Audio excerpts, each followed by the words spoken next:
കേരളത്തിൽ നിന്ന് സന്ദർശനത്തിന് വരുന്ന പലരും ഏറ്റവും നേരത്തെ തന്നെ തിരിച്ചു പോകാനായിട്ട് ആഗ്രഹിക്കുന്നതായിട്ട് കണ്ടിട്ടുണ്ട്. പലരും പിറ്റേ ദിവസം തന്നെ തിരിച്ചു പോയാൽ കൊള്ളാമെന്ന് പറയുന്നത് കേട്ടിട്ടുണ്ട്. കാരണം ഇവിടെ വന്നു കഴിയുമ്പോഴാണ് ഇവിടെ ഒരു കാര്യവുമില്ല, അവർക്ക് ബന്ധപ്പെടുത്താൻ കഴിയുന്ന ഒരു കാര്യങ്ങളുമില്ല. കൂടി വന്നാൽ എംപയർ സ്റ്റേറ്റ് ബിൽഡിംഗ് അല്ലെങ്കിൽ വേൾഡ് ട്രേഡ് സെൻറ്റർ, അതല്ലെങ്കിൽ നയാഗ്ര ഒന്ന് കാണണം, പിന്നെ അല്ലെങ്കിൽ വാഷിംഗ്ടൺ DC ഒന്ന് പോകണം, ഇത്രയേ ഉള്ളൂ. അതുകൊണ്ട് ഏറ്റവും നേരത്തെ ഇത് കണ്ടില്ലെങ്കിൽ കൂടി തിരക്കേടില്ല. ഇവിടെ വന്നു കഴിയുമ്പം ഒരു അന്യതാബോധം, നമ്മൾ വിചാരിക്കുന്ന പോലൊന്നുമല്ല ആളുകൾ, അല്ല നമ്മുടെ ഒരു അജ്ഞാതമായ ഒരു സ്ഥലത്ത് വന്നു ചാടി എന്നുള്ളൊരു ചിന്താഗതി. പിന്നെ ആ രീതിയിൽ ചിന്തിക്കുന്ന ആളുകൾ ധാരാളം പേരെ കണ്ടിട്ടുണ്ട്, വിസിറ്റേഴ്സായിട്ട് വന്ന പല സുഹൃത്തുക്കളും. നമ്മുടെ തന്നെ ആളുകൾ പലരും പറഞ്ഞിട്ടുണ്ട്, ഈ തിരിച്ചു പോകാനുള്ള വണ്ടിക്കൂലി, അതായത് വിമാനക്കൂലി ഉണ്ടായിരുന്നെങ്കിൽ തിരിച്ചു പോകുമായിരുന്നു എന്ന്. പക്ഷേ അതേ ആളുകൾ തന്നെ വർഷങ്ങൾ കഴിഞ്ഞതിന് ശേഷം അമേരിക്കയുടെ വലിയ ആരാധകരായി, അമേരിക്കയെ തന്നെ തുടർന്ന് അമേരിക്കയുടെ ആരാധകരായി മാറുന്ന സ്ഥിതി നമ്മൾ കാണുന്നുമുണ്ട്. നമ്മളെല്ലാം തന്നെ ആദ്യത്തെ 5 വർഷം പിന്നെ പരമാവധി ഒരു 10 വർഷമെങ്കിലും എടുക്കും അമേരിക്കയിൽ തന്നെ തുടരണം എന്നുള്ള ആ ചിന്താഗതി മനസ്സിൽ രൂഢമൂലമാകാൻ. അതുവരെ നമ്മളൊരു സന്ദേഹത്തിൽ ഇവിടെ നിൽക്കണോ അവിടെ തിരിച്ചു പോകണോ എന്നുള്ളൊരു ചിന്താഗതിയിലായിരിക്കും മിക്കവരും കഴിഞ്ഞു പോവുക. ഇപ്പോൾ പറയാനുള്ളൊരു കാര്യം, ഈ കേരള യൂണിവേഴ്സിറ്റിയിലെ തമിഴ് പ്രൊഫസർ T. വിജയലക്ഷ്മി, അവർ 2 വർഷത്തോളം ഹൂസ്റ്റൺ യൂണിവേഴ്സിറ്റിയിൽ ഒരു തിരുവള്ളുവർ ചെയർ ആയിട്ട് വന്നിരുന്നു. അപ്പോൾ അതിനുശേഷം അവർ തിരിച്ചുപോയി. അവർ തമിഴിലെയും മലയാളത്തിലെയും പ്രശസ്ത എഴുത്തുകാരിയും കൂടിയാണ്. ഒരു നിഘണ്ടു അടക്കം 2 ഡസൻ പുസ്തകങ്ങൾ എഴുതിയിട്ടുണ്ട്. അപ്പോൾ അവരുടെ ഒരു ഇൻ്റർവ്യൂ മറുനാടൻ മലയാളിയിൽ വന്നു. അപ്പോൾ അതിൽ അവർ ഈ അമേരിക്കൻ മലയാളികളൊക്കെ ഗതിയില്ലാത്തവരാണ്, ഇവിടെ നാളെ എന്ത് ചെയ്യുമെന്ന് അറിയത്തില്ല, അങ്ങനെ വിഷമിച്ചിരിക്കുന്നവരാണ് എന്ന രീതിയിൽ സംസാരിച്ചു എന്ന് എൻ്റെ ഒരു സുഹൃത്ത് എന്നോട് പറയുകയുണ്ടായി. അപ്പോൾ അതിനെ ഒന്ന് റിഫ്യൂട്ട് ചെയ്യണം, അതിന് എതിരെ ഒന്ന് പറയണം എന്നാണ് അദ്ദേഹം പറഞ്ഞത്. പക്ഷേ ആ പോഡ്കാസ്റ്റ് കണ്ടിട്ട് ആ ഭാഗം, അങ്ങനെ ഒരു ഭാഗം പറഞ്ഞതായിട്ട് ഞാൻ കണ്ടില്ല. പക്ഷേ ഇവിടുത്തെ വിദ്യാഭ്യാസ സമ്പ്രദായത്തെ പറ്റി അവർ കുറച്ച് കാര്യങ്ങൾ പറഞ്ഞു. അപ്പോൾ അതിനെ ഈ അമേരിക്കൻ മലയാളികളുടെ സ്ഥിതിയെപ്പറ്റി ഞാൻ തീർച്ചയായിട്ടും ഒന്ന് പറയുന്നുണ്ട്. കാരണം മുമ്പൊരിക്കൽ ഞാൻ പറഞ്ഞിട്ടുണ്ട്, നാട്ടിലുള്ള പലരും ചിന്തിക്കുന്ന ഒരു കാര്യമുണ്ട്, അമേരിക്കയിൽ ഒരു 30 വർഷം 20 അല്ലേ 30 വർഷം താമസിച്ച് കഴിഞ്ഞാൽ നമ്മളെല്ലാം താമസിക്കുന്നവരെല്ലാം വലിയ കോടീശ്വരരും വലിയ ഭയങ്കര സമ്പന്നരായിരിക്കും, അല്ലെങ്കിൽ അമേരിക്കയിൽ വന്ന് കുറച്ച് നാൾ കഴിഞ്ഞാൽ തന്നെ അവർ സമ്പന്നരായി തീരും എന്നുള്ളൊരു ചിന്താഗതി നമ്മുടെ നാട്ടിലുണ്ട്. അത് ശരിയല്ല. അതുപോലെ തന്നെ ഇവിടെ നിൽക്കുന്നവർ തീരെ ഗതിയില്ലാത്തവരാണ് എന്നുള്ള ആ ചിന്താഗതിയും അതും ശരിയല്ല. ഇത് രണ്ടും തെറ്റിദ്ധാരണകളാണ്. ഇവിടെ വന്നു കഴിഞ്ഞാൽ പിന്നെ സംവിധാനങ്ങളുണ്ട്, സൗകര്യങ്ങളുണ്ട്. അതിനു പുറമേ ഒരുവിധപ്പെട്ട ജോലി ചെയ്യാൻ കഴിയുന്ന ആൾക്കും അങ്ങനെ ഒന്നുമില്ലാത്തൊരവസ്ഥ വരില്ല, അങ്ങനെ ഒരു ദയനീയ അവസ്ഥ വരുന്നില്ല. ജോലി ചെയ്യാൻ കഴിയുന്ന, നേരെ മറിച്ച് രോഗാവസ്ഥ വന്നു അല്ലെങ്കിൽ ജോലി നഷ്ടപ്പെട്ടു പോകുന്നു, അങ്ങനെയൊക്കെയുള്ള അവസ്ഥ വരുമ്പോഴാണ് ആളുകൾ വിഷമത്തിലായി പോകുന്നത്. നമ്മൾ കാണുന്ന പല സമ്പന്നരായ ആളുകളും നമ്മൾ കാണുന്ന ഇപ്പം തന്നെ ഞാൻ ഓർക്കുന്നുണ്ട്, ഒരു വലിയ വീട്ടിൽ താമസിക്കുന്ന ഒരാൾ, അവർക്ക് വേറെയും പല വീടുകളുണ്ട്, അത് വാടകയ്ക്കൊക്കെ കൊടുത്തിരിക്കുന്ന, അങ്ങനെ അതുപോലെ തന്നെ വേറെ ഒരു ബിസിനസ്സുണ്ട്. പക്ഷേ കൂടുതൽ സംസാരിച്ച് കഴിയുമ്പോഴാണ് മനസ്സിലാകുന്നത്, വേറെ പല വീടുകളുണ്ടെങ്കിലും അതിൽ പലതിലും വാടകക്കാരില്ല. അവിടുത്തെ വാങ്ങിയ വീടുകൾക്ക് വില കുറഞ്ഞിരിക്കുന്നു. അത് അമേരിക്കയിൽ മാത്രം സംഭവിക്കുന്ന ഒരു കാര്യമാണ്. വീടിനും സ്ഥലത്തിനുമൊക്കെ വില കുറയുക എന്നുള്ളത്. നമ്മുടെ നാട്ടിൽ ഒരിക്കലും വീടിനും സ്ഥലത്തിനും വില കുറയുന്നില്ല, കൂടുകയേ ചെയ്യുന്നുള്ളൂ. പക്ഷേ അമേരിക്കയിൽ അതല്ല, വീടും സ്ഥലമൊക്കെ ധാരാളമായിട്ട് സപ്ലൈ ഡിമാൻഡ് ശരിയായിട്ട് വർക്ക് ചെയ്യുന്നൊരു സെക്ടറാണ് ഈ വീടെന്നുള്ളത്, റിയൽ എസ്റ്റേറ്റ് എന്നുള്ളത്. അത് കൂടുകയും കുറയുകയും ചെയ്തുകൊണ്ടിരിക്കും. അപ്പോൾ അതുപോലെ തന്നെ അവരുടെ ബിസിനസ്സും അത്ര മെച്ചമല്ല. അപ്പോൾ നമ്മൾ പുറമേ കാണുമ്പം എന്തോ ഒരു വലിയ വീടിലും എന്തോ ഒരു വലിയ സൗകര്യത്തിലാണ് ജീവിക്കുന്നത്. പക്ഷേ ഉള്ളിൽ ആ സാമ്പത്തികമായ പ്രതിസന്ധികൾ കാണുകയും ചെയ്യാം. അപ്പോൾ ഇതേ അവസ്ഥ പലരും നേരിടുന്നുണ്ടാവും. അതുപോലെ തന്നെ ഇവിടെ വന്ന് ദരിദ്രരാണെന്ന് പറഞ്ഞ് ഒന്നുമില്ല എന്ന് നമ്മൾ കരുതുന്ന ആളുകൾ, അവർക്ക് പോലും സർക്കാരിൻ്റെ ആനുകൂല്യങ്ങൾ പലതും ലഭിക്കാറുണ്ട്. പിന്നെ ഇവിടെ മര്യാദയ്ക്ക് ജോലി ചെയ്യുന്നവർക്കാണെങ്കിൽ ഒരു ജോലി കിട്ടുക പ്രയാസമല്ല. ഏത് ജോലിയും ചെയ്യാൻ സന്നദ്ധരാണെങ്കിൽ ഒരു ജോലി കിട്ടുക പ്രയാസമല്ല. പക്ഷേ ഈ ചെറിയ ജോലി കിട്ടിയാൽ അവർക്ക് വീട് പോറ്റാനോ വീട് നിലനിർത്താനോ ഉള്ള ശമ്പളം കിട്ടിയെന്ന് വരില്ല. ഒരു ചെറിയ ജോലിയിൽ ഇപ്പം മക്ഡൊണാൾഡ്സിൽ ജോലി ചെയ്താൽ കിട്ടുന്നത് ഇത്രയേ ഉള്ളൂ. അപ്പം നല്ലൊരു ജോലി കിട്ടുക എന്നുള്ളത് പ്രധാനപ്പെട്ട ഒരു കാര്യമാണ്. അത് ഇവിടെ വന്ന് 1 2 അല്ലെങ്കിൽ 2 3 വർഷമൊക്കെ കഴിയുമ്പോഴത്തേക്ക് ആളുകൾ ഏതെങ്കിലും വരുമാനമൊക്കെ ഉള്ള ആ സ്ഥിതിയിലേക്ക് മാറിപ്പോകും. തുടക്കത്തിലെ ബുദ്ധിമുട്ടുകൾ എല്ലാവർക്കും ഉണ്ടാവുമല്ലോ. കാരണം വേറൊരു സ്ഥലത്തുനിന്ന് ഇവിടെ വന്ന് നമ്മൾ മുന്നോട്ട് പോകുമ്പോൾ ഇതെല്ലാം പ്രതീക്ഷിക്കുന്ന കാര്യങ്ങളാണ്. അപ്പോൾ അതുകൊണ്ട് നമുക്ക് ഇവിടെയുള്ളവരൊക്കെ ഗതിയില്ലാത്തവരാണെന്നൊക്കെ പറയുന്നത് തെറ്റായ ഒരു ധാരണയാണ്. അപ്പോൾ ഇവർ പിന്നെ വന്ന് ഈ ഹൂസ്റ്റൺ യൂണിവേഴ്സിറ്റിയിലെ ക്യാമ്പസിനുള്ളിലാണ് അവർ താമസിച്ചത്. ഇനി അവർക്ക് ശമ്പളം ഇന്ത്യ ഗവൺമെൻറ്റാണ് കൊടുത്തിരുന്നത്. പക്ഷേ ഈ താമസിക്കാനുള്ള സൗകര്യമൊക്കെ യൂണിവേഴ്സിറ്റി ഏർപ്പെടുത്തിയിരുന്നാണ് പറയുന്നത്. അപ്പോൾ യൂണിവേഴ്സിറ്റിയിൽ അവർ എന്തോ പലതും പഠിപ്പിക്കുകയുണ്ടായി. അപ്പം വിദ്യാഭ്യാസ സമ്പ്രദായത്തെപ്പറ്റി അവർ പറഞ്ഞ ചില കാര്യങ്ങളുണ്ട്. അതായത് ഇവിടെ അമേരിക്കയിലെ വിദ്യാഭ്യാസം ഒരു സർവീസല്ല ഇന്ത്യയിലെ പോലെ. ഇന്ത്യയിൽ അതൊരു സർവീസ് സെക്ടറാണ്, സേവനം. അതാണ് പിന്നെ വിദ്യാഭ്യാസം പൈസ ഉണ്ടാക്കാനുള്ളതല്ല. അമേരിക്കയിൽ പക്ഷേ ഇതൊരു ബിസിനസ്സാണ് ഉന്നത വിദ്യാഭ്യാസം. അത് ശരിയുമാണ്. നമുക്കറിയാം ഇത് ഈ അമേരിക്കയിലെ വിദ്യാഭ്യാസവും ഹെൽത്ത് കെയറുമാണ് രണ്ട് തട്ടിപ്പ് പ്രസ്ഥാനങ്ങളെന്ന് എനിക്ക് എപ്പോഴും തോന്നിയിട്ടുണ്ട്. ഇത് രണ്ടും ആവശ്യമില്ലാത്ത ഇപ്പം ഒരു രോഗം വന്നാൽ നമ്മൾ ആശുപത്രിയിൽ പോകും, നമുക്ക് മനസ്സിലാക്കാം. ഇന്ത്യയിൽ ഇവിടെയാണെങ്കിൽ രോഗം വരുന്നതിന് എത്രയോ മുമ്പ് തന്നെ നമുക്ക് ഇൻഷുറൻസും സൗകര്യങ്ങളും എല്ലാം നമ്മൾ രോഗം വരുമെന്നുള്ള രീതിയിൽ വേണം നമ്മൾ ജീവിക്കാനായിട്ട്. അപ്പം രോഗം വന്നു കഴിഞ്ഞാൽ പിന്നെ ഇൻഷുറൻസ് ഉണ്ടെങ്കിൽ, ഇൻഷുറൻസ് ഇല്ലെങ്കിൽ കാര്യം പോക്കും. അത് വളരെ വിഷമമുള്ളൊരു കാര്യം. പിന്നെ ഉന്നത വിദ്യാഭ്യാസത്തിന് ഈ ലോകത്തിലില്ലാത്ത പണം അത് സർക്കാർ ലോൺ തരുന്നത് കൊണ്ട് പിന്നെ സ്റ്റുഡൻസ് ഈ ലോണെല്ലാം കൂടെ മേടിച്ച് പല വിധേന ആവശ്യമില്ലാത്ത സബ്ജക്ട്സൊക്കെ പഠിക്കുന്നു.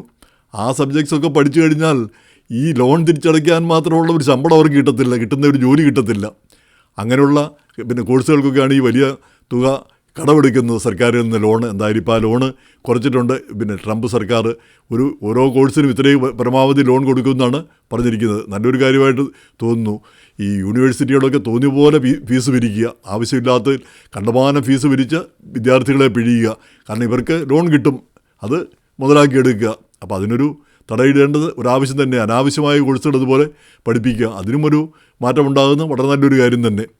അപ്പോൾ ഇവർ പറഞ്ഞിരിക്കുന്നത് ഈ ഇവിടുത്തെ കാര്യമൊക്കെ വളരെ ദയനീയമാണ്. ഇവിടുത്തെ കുട്ടികൾ ഇവരുടെയൊക്കെ സിലബസ് കണ്ടാൽ കരഞ്ഞു പോകും. ഇവർക്കൊന്നും കാര്യങ്ങളൊന്നും അറിഞ്ഞുകൂടാ ഇവിടുത്തെ കുട്ടികൾക്ക്. അത് ശരിയായ ഒരു ധാരണയല്ല.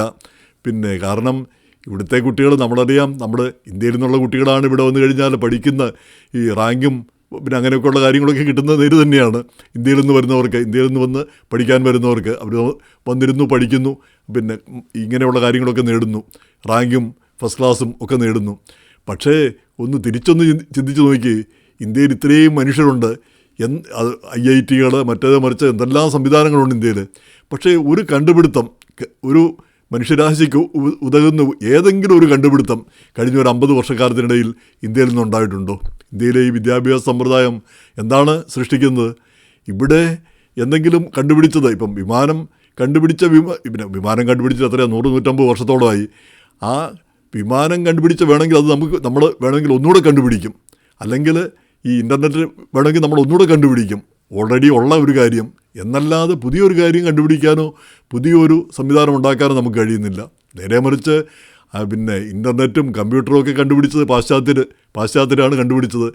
അതൊക്കെ വേണ്ട വിധത്തിൽ ഉപയോഗിക്കാൻ നമുക്കറിയാം. ഏറ്റവും ഭംഗിയായിട്ട് ഉപയോഗിക്കുന്ന ആളുകൾ നമ്മളാണ് താനും. ഇപ്പം നമുക്കറിയാം ഈ പിന്നെ ഇൻ്റർനെറ്റോ കമ്പ്യൂട്ടറോ കണ്ടുപിടിക്കാനോ അല്ല അതിൻ്റെ ഏതെങ്കിലും കാര്യങ്ങൾ ചെയ്യാൻ നമുക്കറിയില്ല. പക്ഷേ അതിനെ നിയന്ത്രിക്കാൻ നമുക്ക് ഏറ്റവും ഭംഗിയായിട്ടറിയാം. അങ്ങനെയുള്ള കമ്പനികളിൽ തലപ്പത്ത് വരാനും നമുക്കറിയാം. സത്യ നാഡെല്ലയും സുന്ദർ പിച്ചയും ഒക്കെ അങ്ങനെയാണ് ഗൂഗിളിനെയും പിന്നെ മൈക്രോസോഫ്റ്റിനെയും ഒക്കെ നിയന്ത്രിക്കുകയും ചെയ്യുന്നത്. അപ്പോൾ അതിന് കാര്യത്തിലെല്ലാം നമ്മൾ വിരുദ്ധരാണ്. പക്ഷേ സ്വന്തമായിട്ടൊരു കണ്ടുപിടുത്തം അത് നമുക്ക് പിന്നെ കഴിയുന്നില്ല. നമ്മുടെ വിദ്യാഭ്യാസ സമ്പ്രദായമൊക്കെ കേമമാണെന്നും ഒക്കെ നമ്മൾ അവകാശപ്പെടുന്നുവെങ്കിലും ഇതാണ് സ്ഥിതി. അപ്പോൾ ഇവിടുത്തെ വിദ്യാഭ്യാസ സമ്പ്രദായം മോശമല്ല. ഈ സിലബസിൽ കാണുന്നതല്ല വിദ്യാർത്ഥികൾ പഠിക്കുന്നത്. അതുമാത്രമല്ല, അവർ ഈ പുസ്തകപ്പുഴുക്കളായിട്ടിരുന്ന് പഠിച്ച് റാങ്കോ അങ്ങനെയുള്ളൊരു കാര്യം അവർ ചിന്തിക്കുന്നുണ്ടോ എന്ന് പോലും സന്ദേഹമാണ്. പക്ഷേ അവർ നാനാവിധത്തിലുള്ള അറിവുകൾ അവർക്ക് ലഭിക്കുന്നുണ്ടെന്നുള്ളതാണ് സത്യമായിട്ടുള്ളൊരു കാര്യം. പിന്നെ ഇവർ പറഞ്ഞ മറ്റൊരു കാര്യം, ഈ കുട്ടികൾ പിന്നെ അവരുടെ ക്ലാസ്സിൽ തന്നെ ഒരു ക്ലാസ്സിലിരിക്കുന്ന കുട്ടികൾ തൊട്ടടുത്തിരിക്കുന്ന ആളെപ്പറ്റി പോലും പിന്നെ ചിന്തിക്കുകയില്ല. അവരുടെ പേര് പോലും അവർ ചോദിക്കില്ല. ഒരു ബന്ധവുമില്ല. ആളുകളെല്ലാം ആ ഇൻഡിവിജ്വൽ ആയിട്ട് ചുരുങ്ങിയിരിക്കുന്നു. വളരെ സത്യമാണ്. അതിൽ നമുക്ക് കുറ്റം പറയാൻ ആവില്ല. അതുപോലെ തന്നെ ആരും ഹാപ്പിയല്ല.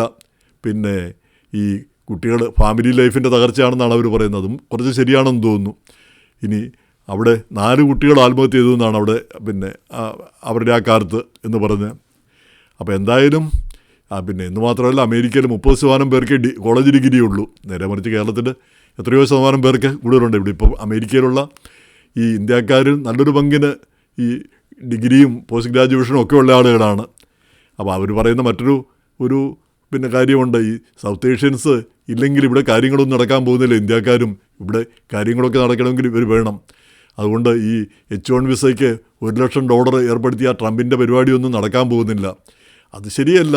അമേരിക്ക നമ്മളൊക്കെ വരുന്നതിന് മുമ്പും അമേരിക്ക ഗ്രേറ്റ് ആയിരുന്നു. അമേരിക്കയിൽ നമ്മളില്ലാത്ത കാലത്ത് ഈ അമേരിക്ക ചന്ദ്രനിലേക്ക് ആളെ അയച്ചത് നമ്മളൊന്നും ഇല്ലാത്ത കാലത്താണ്. ആ കാലത്ത് നമ്മൾ 69-ൽ നമ്മളാരും തന്നെ വന്നിട്ടില്ല. നമ്മൾ ഇന്ത്യക്കാർ 64-ന് ശേഷമാണ് പിന്നെ ഏഷ്യക്കാർക്കൂടെ പൗരത്വം കൊടുക്കാൻ അനുവദിച്ച് ആ പിന്നെ ബില്ലിൽ പിന്നെ പ്രസിഡന്റ് ലിൻഡൻ ജോൺസൺ ഒപ്പുവെച്ചതിന് ശേഷമാണ് ഇന്ത്യക്കാരും ഏഷ്യക്കാരും ഒക്കെ കാര്യമായിട്ട് വരുന്നത്. അപ്പോൾ നമ്മളില്ലാതിരുന്ന കാലത്തും അമേരിക്ക ഗ്രേറ്റാണ്. നമ്മുടെ അഭാവം കൊണ്ട് ഈ രാജ്യത്തിന് കുഴപ്പമൊന്നും ഇല്ലായിരുന്നു. അത് നമ്മൾ മനസ്സിലാക്കേണ്ട ഒരു കാര്യമാണ്. നമ്മളിവിടെ വന്നതുകൊണ്ട് നമ്മളാണ് ബെനിഫിറ്റ് ചെയ്തത്, ഈ രാജ്യമല്ല നമ്മൾ ബെനിഫിറ്റ് ചെയ്തിരിക്കുന്നു. അപ്പോൾ അങ്ങോട്ടും ഇങ്ങോട്ടും ഉണ്ട്, രണ്ട് രീതിയിലും.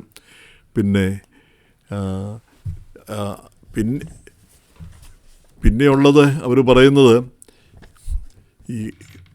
പിന്നെ ഈ ഏഷ്യൻ കോഴ്സസ് ഉണ്ട്. അതിൽ ഇന്ത്യയെപ്പറ്റി പഠിപ്പിക്കുന്നത് വളരെ മോശമായിട്ടുള്ള കാര്യങ്ങളാണ് ഇന്ത്യയെപ്പറ്റി പറയുന്നത്.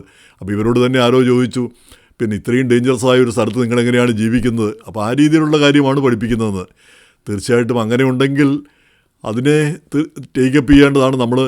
ഇവിടെയുള്ള പിന്നെ ഇന്ത്യക്കാരും അത് ടേക്കപ്പ് ചെയ്യേണ്ട ഒരു കാര്യമാണ്. ഇന്ത്യയെപ്പറ്റി മോശമായ കാര്യങ്ങൾ മാത്രം പിന്നെ ഈ കുട്ടികളെ പഠിപ്പിക്കുക, തെറ്റായ ഒരു ധാരണ അവരിലുണ്ടാക്കുക, അതും ശരിയായ ഒരു കാര്യമല്ല. അത് നമ്മൾ എതിർക്കേണ്ട ഒരു കാര്യമാണ്. പിന്നെ മറ്റൊന്ന് അവർ പറയുന്നത് ഈ ജെൻഡർ, ഏതോ ഒരു കുട്ടിയെ കണ്ടിട്ട് അവനോട് ചോദിക്കുക, പിന്നെ ആസ്ക് ഹിം എന്നോ മറ്റോ പറഞ്ഞു. അപ്പോഴത്തേക്ക് അവൻ ചൂടായി എന്ന്, നിങ്ങളെങ്ങനെയാണ് എന്നെ ഹിം എന്ന് വിളിച്ചത്, എന്നെ ദേ എന്നാണ് വിളിക്കേണ്ടത്. അപ്പം വേഷം കണ്ടാൽ അറിയില്ല ആണാണോ പെണ്ണാണോ എന്ന്. വളരെ ശരിയാണത്, നമ്മൾ കുറ്റം പറയാനാവില്ല. പിന്നെ ഇവിടെ രാജ്യത്തൊരു സേഫ്റ്റിയുമില്ലെന്നാണ് അവർ പറയുന്നത്. അവരുടെ പരിചയമുള്ള കോൺസുലേറ്റിലെ ഒരു ഉദ്യോഗസ്ഥ, അവർ പുതിയൊരു കാറ് വാങ്ങി, അതും കൊണ്ട് ഇവരുടെ വീട്ടിലേക്ക് വരാനൊരുങ്ങുമ്പോഴുണ്ട് അവർ ആ കാറിൻ്റെ 4 ടയറും മോഷിച്ചുകൊണ്ട് പോയിരിക്കുന്നു. പിന്നീട് അവരത് 4 ടയറും റീപ്ലേസ് ചെയ്തു, പക്ഷേ അത് പിന്നെയും അത് മോഷിച്ചുകൊണ്ട് പോയി. ഇതൊക്കെ നടക്കുന്ന കാര്യം തന്നെയാണ്. അതുപോലെ തന്നെ $20 വേണ്ടി കത്തി കാട്ടി പിന്നെ $20 മോഷിച്ചുകൊണ്ട് പോയി. കത്തിയല്ല, തോക്ക് കാണിച്ച് പേടിച്ച ആൾ കൊടുത്തു. ഇങ്ങനെയുള്ള കാര്യങ്ങളും നടക്കുന്നില്ല എന്ന് നമ്മൾ പറയുന്നില്ല, പക്ഷേ അതെല്ലാം ഒറ്റപ്പെട്ട കാര്യങ്ങളാണ് പ്രധാനമായിട്ടും. അങ്ങനെ വ്യാപകമായി അതെല്ലാം നടക്കുന്നു എന്നുള്ളത് ശരിയല്ല. അതൊരു തെറ്റായ ധാരണയാണ്. പ്രത്യേകിച്ച് ഇവർ യൂണിവേഴ്സിറ്റിയുടെ ക്യാമ്പസിനുള്ളിലാണ് താമസിച്ചത്. ഈ പൊതുവായിട്ടുള്ള സ്ഥലങ്ങളിലല്ല താമസിക്കുന്നത്. ഇപ്പോൾ അമേരിക്കയിൽ റേസിസമുണ്ട്, ഈ മഗ്ഗിങ് ഉണ്ട്, ഗുണ്ടായിസമുണ്ട്. ഇതെല്ലാം ഉണ്ടെങ്കിൽ കൂടി പൊതുവിൽ സുരക്ഷിതമാണ്. ഒറ്റപ്പെട്ട കാര്യങ്ങൾ എല്ലായിടത്തും നടക്കുന്ന കാര്യങ്ങളാണ്. അതൊക്കെയാണ് ഇവിടെയും നടക്കുന്നത്. പിന്നെ അവർ പറഞ്ഞ ഒരു കാര്യം എനിക്ക് ഏറെ ഇഷ്ടപ്പെട്ടു. അവർ പറയുന്ന ഇവിടെ ഈ നമ്മൾ കുട്ടികളെ ഒന്നും തല്ലരുതെന്ന് അങ്ങനെയുള്ള ഒരു മനഃശാസ്ത്രജ്ഞരാണ് ഇവിടെ പറഞ്ഞു പഠിപ്പിക്കുന്നത്. കുട്ടികളെയൊക്കെ തല്ലരുത്, തല്ലുകയോ വഴക്ക് പറയുകയോ ഒന്നും ചെയ്യരുത്, അത് അവരെ ഭാവിയിൽ ദോഷകരമായി ബാധിക്കുമെന്ന്. ഇവർ പറയുന്നത് നല്ല അടി കൊടുത്ത് വേണം പിള്ളേരെ വളർത്താൻ, അവരെ പേടിപ്പിച്ച് വേണം വളർത്താൻ, എന്നാലേ അവർ നന്നാവുകയുള്ളൂ എന്ന്. അത് കുറച്ച് ശരിയാണെന്ന് എനിക്കും തോന്നുന്നു. നല്ല 2 അടിയൊക്കെ കൊടുത്തു വെച്ചാൽ പഠിക്കുന്ന പിള്ളേരും അല്ലെങ്കിൽ വീട്ടിലെ പിള്ളേരും ഒക്കെ മര്യാദയ്ക്ക് വളർന്നു വരും. ഇവിടെ അതിൻ്റെ ഒരു കുറവുള്ളത് പോലെയാണ് എനിക്കും തോന്നിയിരിക്കുന്നത്. അത് 2 അടിയൊക്കെ വെച്ച് കൊടുത്താൽ ഇവിടുത്തെയും പിള്ളേർ നന്നാകും. അതിന് പകരം ഇങ്ങനെ അവരെപ്പറ്റി അവരെ തല്ലാൻ പാടില്ല, മോശമായിട്ടൊന്നും പറയാൻ പാടില്ല, ആ രീതിയിൽ വളർത്തുന്നത് അതും ശരിയായ ഒരു കാര്യമാണെന്ന് തോന്നുന്നില്ല. എന്തായാലും ഇവരെ ഈ നാട്ടിൽ നിന്ന് വരുന്ന ആളുകളുടെ ആ തെറ്റിദ്ധാരണകളാണ് ഇവർ പറഞ്ഞത് എന്ന് തോന്നുന്നു. അതിന് ശരിയുണ്ട്, തെറ്റുണ്ട്. പിന്നെ നമ്മുടെ ഭാഗത്തുനിന്ന് മാറ്റങ്ങളും ആവശ്യമുണ്ട്. നമ്മുടെ ഈ ഇന്ത്യക്കാർ വലിയ പൊങ്ങച്ചമൊക്കെ പറയുമ്പോഴും ഇതേ ഇന്ത്യക്കാർ ഇവിടെ വന്ന് വലിയ നിലയിലെത്തുന്ന ഇന്ത്യക്കാർ നാട്ടിൽ തന്നെ തുടരുകയായിരുന്നെങ്കിൽ അവരുടെ സ്ഥിതി എന്താകുമായിരുന്നു? അവരേതെങ്കിലും ചെറുകിട ഉദ്യോഗത്തിൽ ചെറുകിട ഒരു ഇടത്തരം ലെവലിലായിരിക്കും അവർ കഴിഞ്ഞു പോവുക. ആ സ്ഥിതിയായിരിക്കും ഉണ്ടാവുക. അപ്പോൾ ഇവിടെ അമേരിക്കയിൽ വന്നപ്പോൾ അമേരിക്ക ഗ്രേറ്റ് ആയതുകൊണ്ട് നമ്മളും ആ ഗ്രേറ്റ്നെസ്സിൻ്റെ ഭാഗമായി മാറുന്നു. നമ്മൾ നേരെ മറിച്ച് തിരിച്ചല്ല. നമ്മളില്ലാത്തതുകൊണ്ട് അമേരിക്കയ്ക്ക് ദോഷമൊന്നും വരാൻ പോകുന്നില്ല. പക്ഷേ നമ്മുടെ കൂടെ അതിൽ ചേരുമ്പോൾ ആ ഗ്രേറ്റ്നെസ് മെച്ചപ്പെടുന്നു എന്നുള്ളതാണ് സത്യം.